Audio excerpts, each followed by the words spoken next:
Hello and welcome to After Scientology, Straight Up and Vertical, the weekly show where Tony Ortega and I get together and we talk about the events in the world of Scientology as covered by Tony on his blog/Substack. Hey, Tony, welcome back.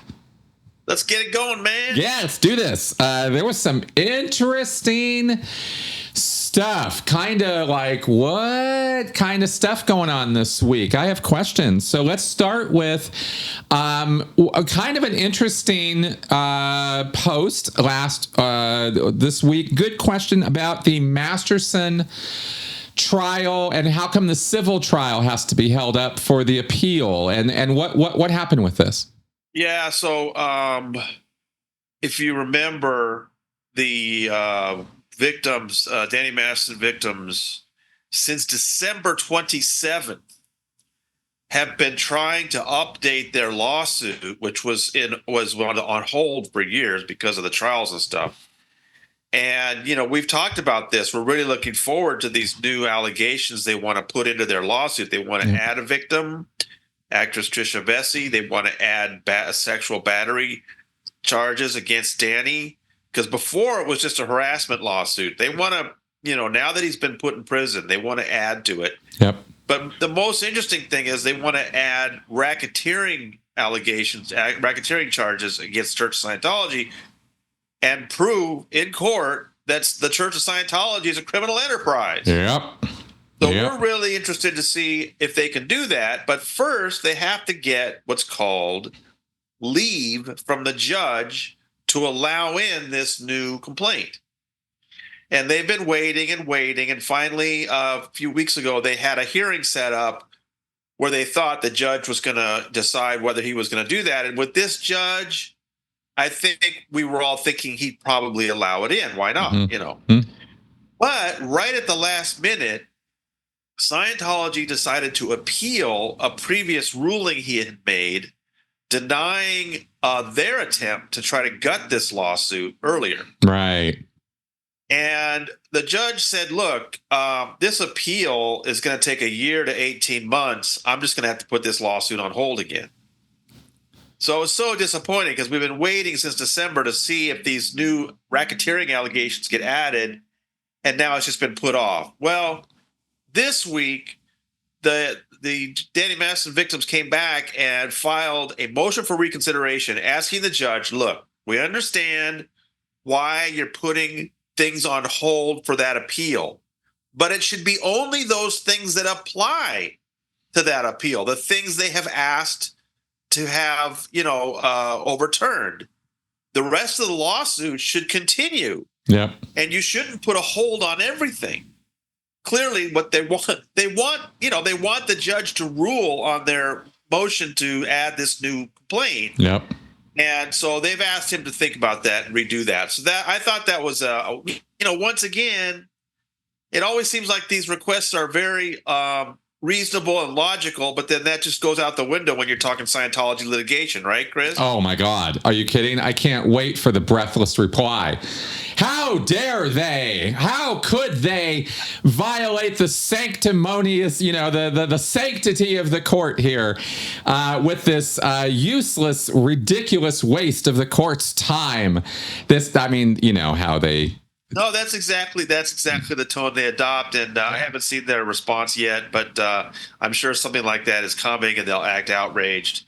Yes. And they'll tell the judge, "You can't do it, judge. Sorry." Exactly. But I thought that was interesting that they are not, they're trying to argue that no, you can go ahead and keep doing some things, judge, while we wait for that other thing. So that should be interesting to see if that has. And this judge is, he's been very good for them so far. Yeah, it'll be interesting to gauge the tone on this one, given how they came in kind of with both barrels on the Valerie Haney judge.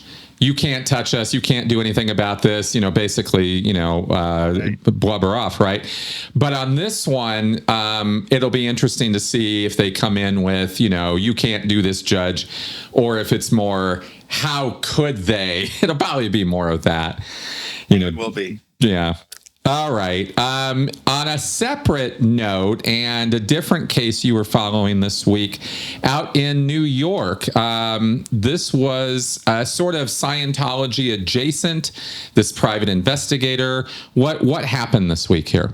Right. So this is a lawsuit that's been covered here locally by the press, at least initially. Kind of a strange setup where you have a wealthy couple who were split up, and the husband, that he's got a lot of money, he then hired a private investigative firm to follow his wife. And after a year of that, the couple got back together. Well, the man, David Smith, was unhappy that it looked like to him that the private investigator firm, knowing that he had money, ran up their bills on him. Yep. And so he decided to sue. But her allegations were much worse, that they were around her so much that eventually they were just like talking like, listen, just tell us where you're going. It'll be easier for everybody. And they started, interacting with her socially to the point like 2 or 3 of these guys were like kissing her and stuff, something bizarre. Yeah. And then the big allegation was that she said that their supervisor, this guy, Yanti Michael Green, a retired New York Police Department detective, had sexually assaulted her twice. And this case has been about this for years now. And this was finally the trial. And all the other private investigators that they had sued had settled and they were out. The private investigation firm itself was out. The reason why I first got interested was they got a court order to get Yanti Michael Green's text messages to help them prove their case.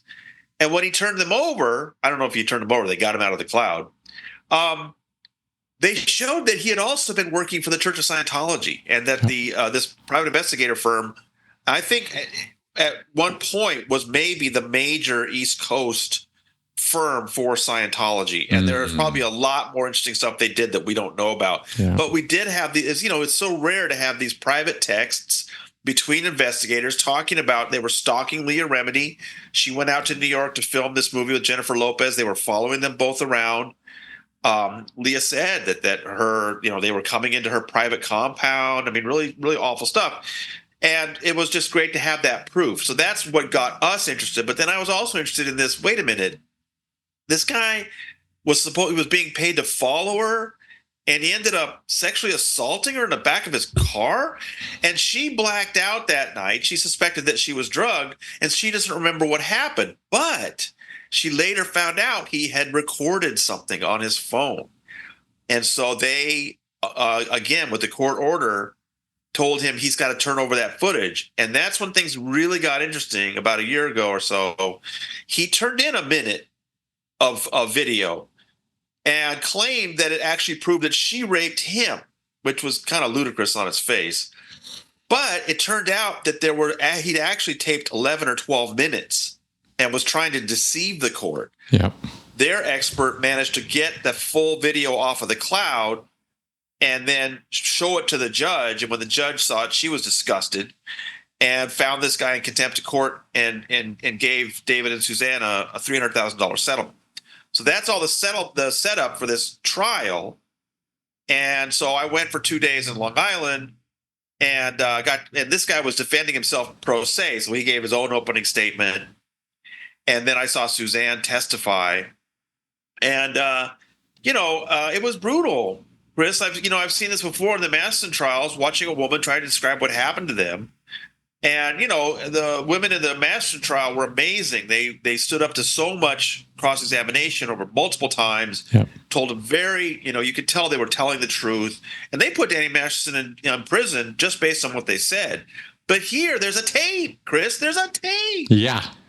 And Suzanne's up there testifying to what's in the tape, shows him literally assaulting an unconscious woman. I was just stunned. I'm like, why isn't this guy in jail? Right. Right. So ultimately, I figured out what was going on was that what he was holding over them was that he wanted a payday for his copy of that video. Mm-hmm. And right there in front of us after lunch, the judge said to both sides, "Can I talk to you privately?" He had to get their permission.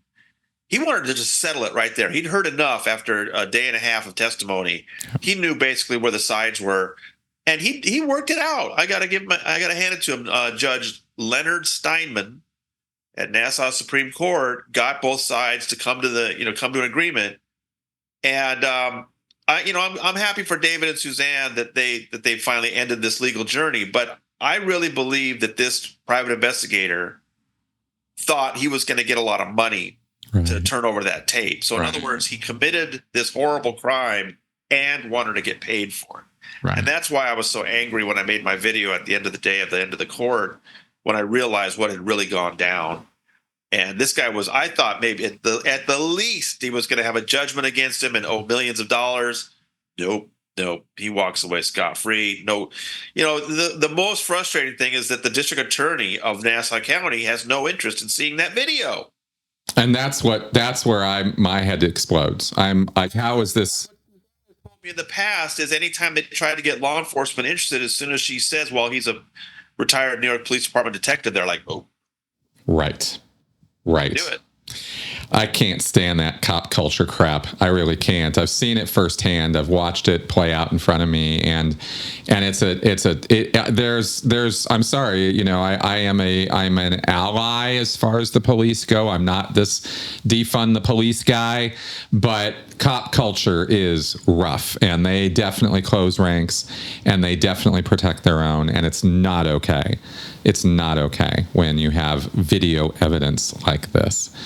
I was shocked. Hey, what can we conclude other than this is the kind of person that Church Scientology hires to follow people around? Exactly, and that's what I really wanted to highlight with this, as we've said before, and it bears repeating. This is the rent-a-gutter, rent-a-goon level that Scientology goes to. Is these are the kind of people, because people wonder. They really do. They're like, who are these people who follow Mike Rinder around and harass Leah all day and chase you around, Tony, from time to time? I mean, who are these people? How do you get somebody to do that? Well, look at the class of people they have doing it, and the question answers itself very quickly. Yeah. Leah has said she was upset to find out that the person following her around late at night in New York was this guy who's turned out to be such an awful guy. Yeah. And I saw this guy in court numerous times now. I'm not, I haven't been to a million trials, but I've been to enough court hearings. I have never seen anybody lie so blatantly in court to judges than this guy. Wow. Now it cost him, a big judgment when the judge realized he was lying about the videotape. But I think he just wiped that out with that settlement this week. So he got out from underneath that. Right. Just amazing watching him in court and just knowing that he's just so full of it. Right. Oh, exactly. Because I'm guessing this is the sort of thing, you tell me, like, that somehow if things don't go the way he wants, he could have arranged it for the tape to have leaked or to have gotten to a media source or something like that. Something embarrassing or horrible for the couple, I guess, holding it. That's what David and Suzanne were concerned about. Yeah. And that, they don't want the public to see that video. I think they want the DA to watch it, and they won't. Yeah. And that's where we run into that, Even, and it's really quite something, because here we have a case where we've talked about the real frustration with watching Scientology with its endless amounts of money be able to game the system. But here you have a couple who have an awful lot of money, but when the cop culture runs up against it, right, even all that money doesn't let them. Well, that's another thing I've thought about is that, and I think some people criticize a guy like David Smith because he's, got the resources to sue all these people over all these years. But even with all of the resources and money he has, it took them 5 years to get this result. And, they were very lucky that they had an expert who was able to get the original footage off of the cloud. Yep. I mean, think of the things a guy like this guy can get away with against people that don't have that kind of money and resources. Exactly. And that's how these sleazy guys, especially the ones who are ex-cops who know the system, they know intimately how it works and what's important and what's not when it comes to evidence and that kind of thing. World we live in, man. What are you going to do? Ugh. Ugh. Now, definitely demonstrative of Scientology, though. Definitely. Let's leave it on that. Now, there was another case involving Scientology, Trish Duggan, and a man who's been in jail for what, a year now? This really, my head is spinning on this one. What is? I was actually happy that trial ended early on Wednesday, because I went right home and got that thing the final touches on that. I've been working on it for a while. I've been talking to this guy. The guy, he calls me from jail, every few days. He just, call, and really interesting guy. He's a diamond meritorious whale. This is, Chris, we've been paying attention to who are these people that donate millions of dollars to David Miscavige, and Scientology celebrates them in Impact magazine. Yep. And if you give $500,000, you're silver meritorious. If you give $1 million to the IAS, you're gold meritorious. If you give $5 million, you're diamond meritorious. And this guy, Ivan Gasperi, from the Italian-speaking part of Switzerland, had become one of those, big donors. He had moved from Switzerland to Clearwater, I think around 2016 or so. His trade was, how he had so much money was that he was a steel trader in Europe. So he would put together suppliers and end users and make these deals happen, and very good at it, apparently. And like other wealthy Scientologists, he had a personal registrar assigned to him, was this Tyler Pirac guy. And so Yvonne told me that at one point, this Tyler came to him and said, okay, how do we scale up? You're giving hundreds of thousands of dollars. How do we get you into the millions? What do we do? And so Yvonne told him, well, what I would just need some funding so that we could leverage some loans, and then I could do even more business and make more profits. Okay, I got it. So this Tyler Pirac put him together with this Osman character, Osman Ozan, who's this Clearwater Scientologist money manager guy, and started investing like $10-20 million. And instead of just investing into his existing companies, they created a new LLC, a new company to deal with these investments. Called it Ivancore, named after him, right? And so they went to Switzerland and put money in banks and got lines of credit going and scaled up. Well, then several months later, at the 2019 L. Ron Hubbard birthday event, which was the last one before the pandemic, last birthday event before the pandemic, Yvonne was at the event, and Trish Duggan walks up to him. Now, Trish Duggan, richest Scientologist in the world. Between she and her ex-husband, they've given something like $1/3 billion just to the IAS, plus all the money to ideal orgs and everything. Yep. She walked up to him and for the first time revealed that she was actually his investor, that Osman just works for her. Yep. And he didn't know that. He didn't know that the world's richest Scientologist was investing in his company. He was excited. This is great. And Yvonne says there was no question between the way Tyler Pirac was making this work and Trish was investing. The idea was, we're going to scale up. We're going to make a lot of money. We're going to generate $2 or $3 million in profits every year, and that money is going to go to the Church of Scientology. Yeah, I mean, they're all Scientologists. That's how this is going to work. Yep. Well, after a couple of years, it kind of fell apart, and there were accusations by Trish and her attorney, the infamous Stephen Hayes, longtime Scientologist who was in on the whole Cult Awareness Network thing, that that they believed that he was double dealing with them. He denies it.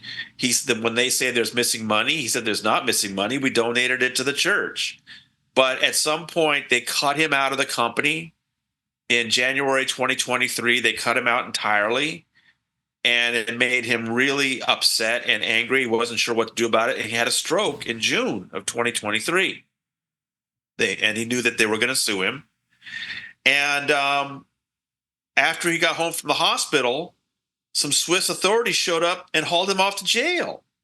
Now, here's where things kind of get really weird, because it wasn't the prosecutor, the local prosecutor, putting him in jail. In Swiss law, a private accuser can have somebody put in custody. I've examined the Swiss documents myself, Chris. It's what it says is that, the DA is still investigating. The DA isn't sure whether there's a crime has been committed or not. But in the meantime, Ivan Gaspari is being held in a Swiss jail because he's accused of stealing from Trish Duggan and Steve Hayes in Florida.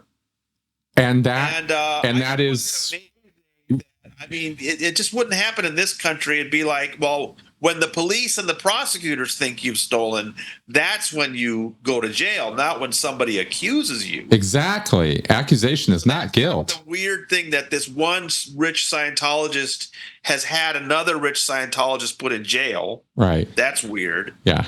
But also that, Ivan has reached out to me and said it's not true. Everybody knew that this was a setup to benefit the church. I didn't steal from them. They're accusing me of things that I didn't do.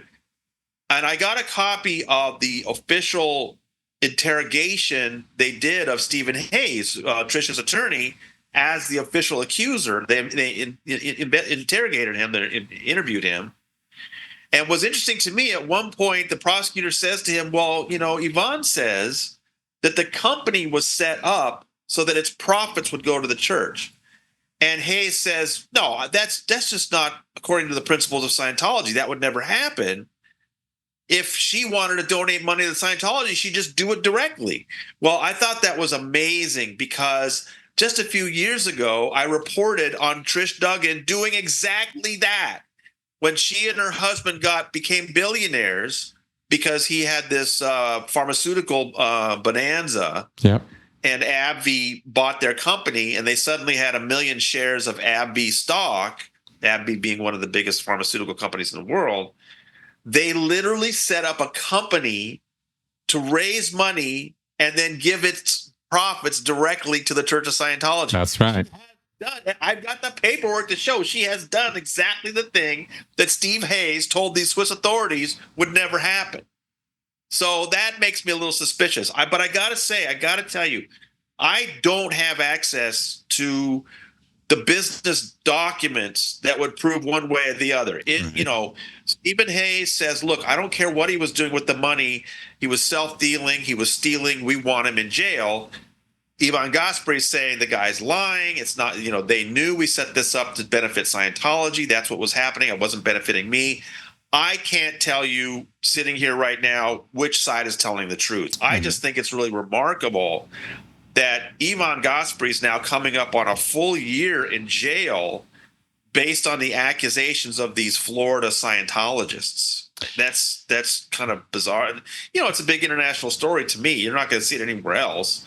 But hopefully some other newspapers start paying attention to it, because it just seems so bizarre. Oh, completely. When you run up against these sort of major differences in the legal systems between cultures, it's always a bit of a double take, especially the Swiss of all people. You're like, what? Wait a minute. What? That sounds like the ultimate in unfairness. This is some kind of, Swiss Inquisition or something. What are we doing here?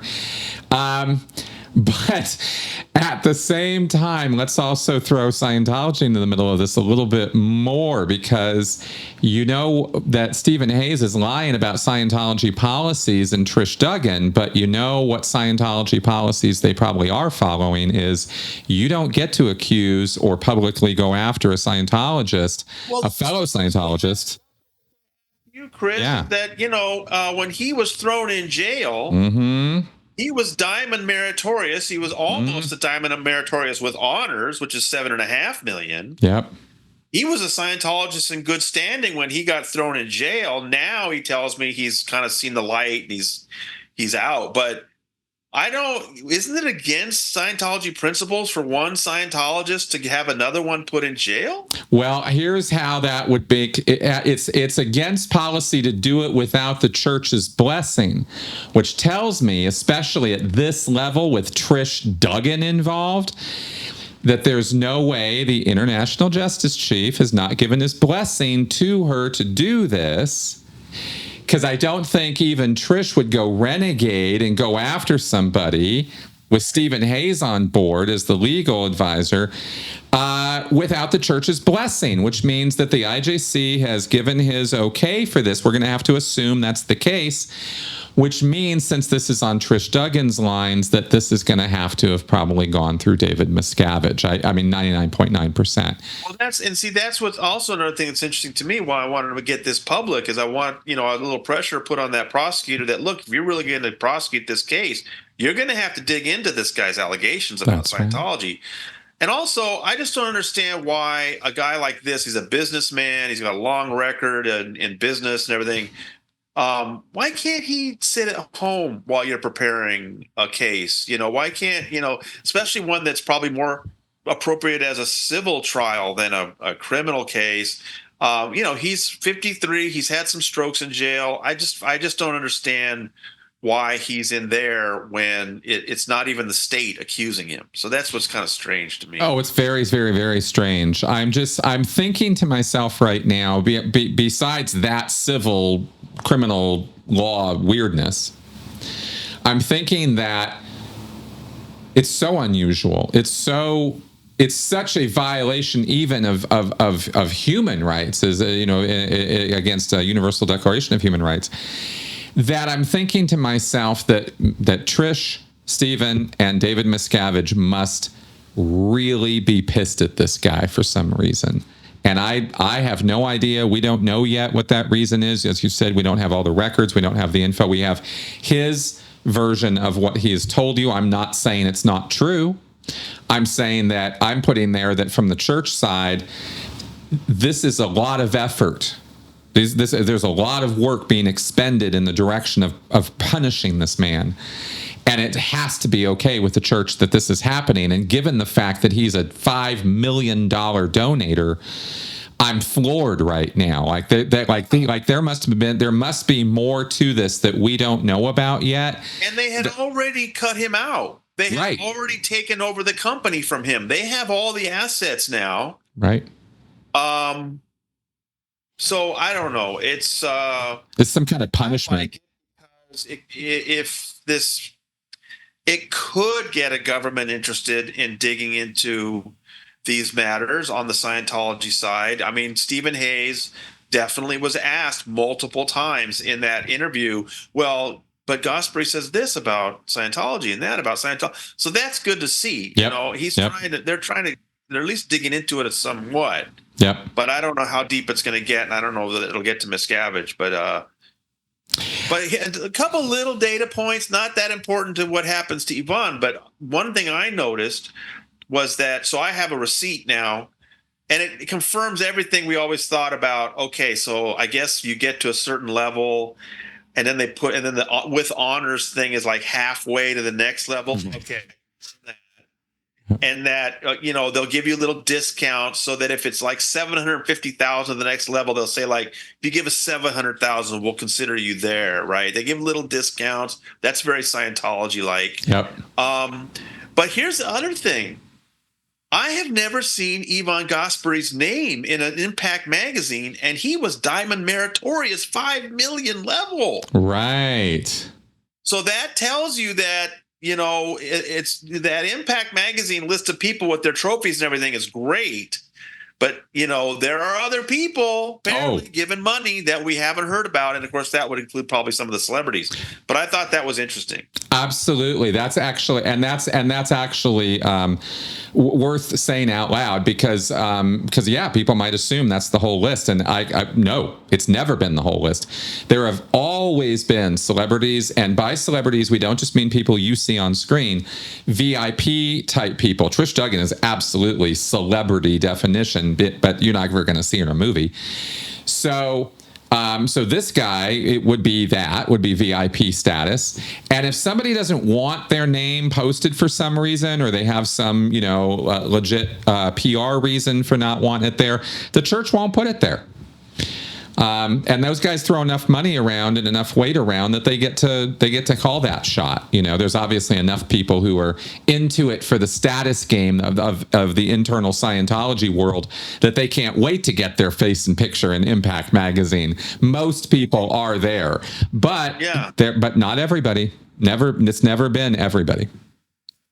Well, and another reason why I'm hoping it might catch some attention from the other press is that the New York Times and the Guardian and New York Post have all pointed out that Trish Duggan, Scientologist, is one of the biggest individual donors of the Donald Trump 2024 reelection campaign. Yep.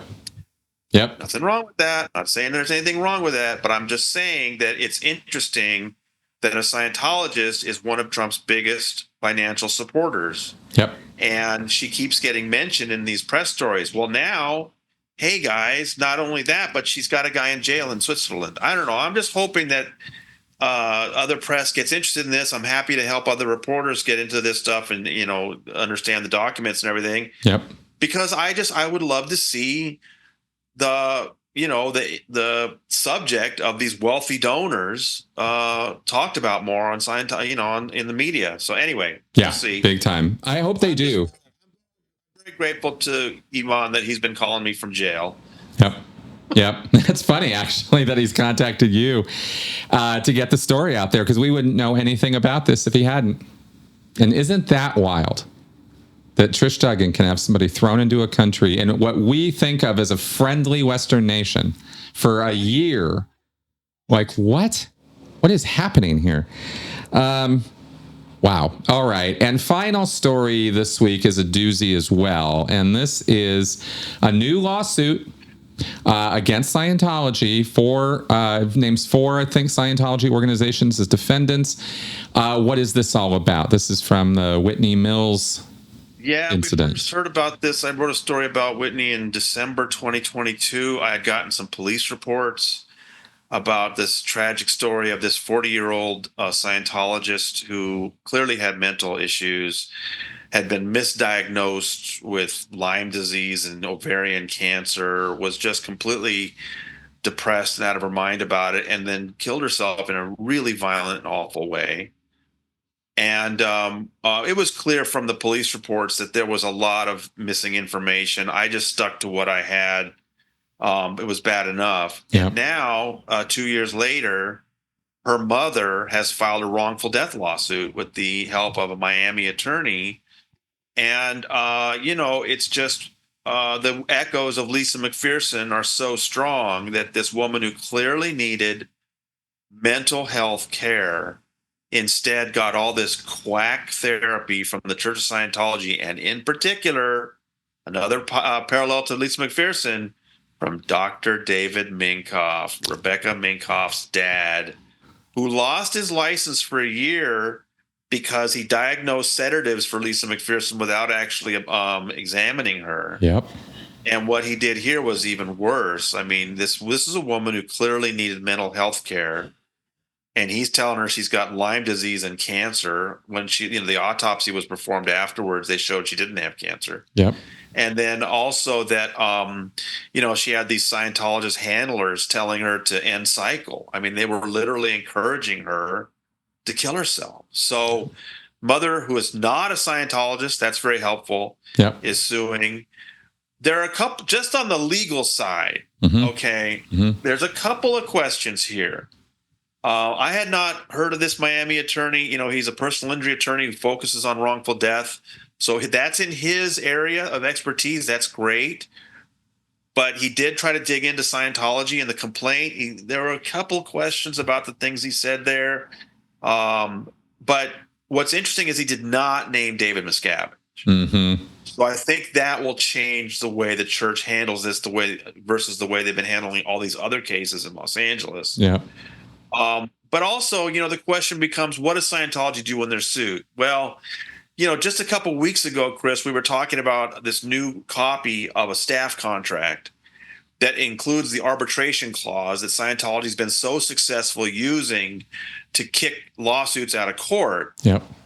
And I remember we were just talking about this 2 weeks ago, that one of the things it says in that contract that you signed today, and that's, believe me, that's not just a contract if you get a job there.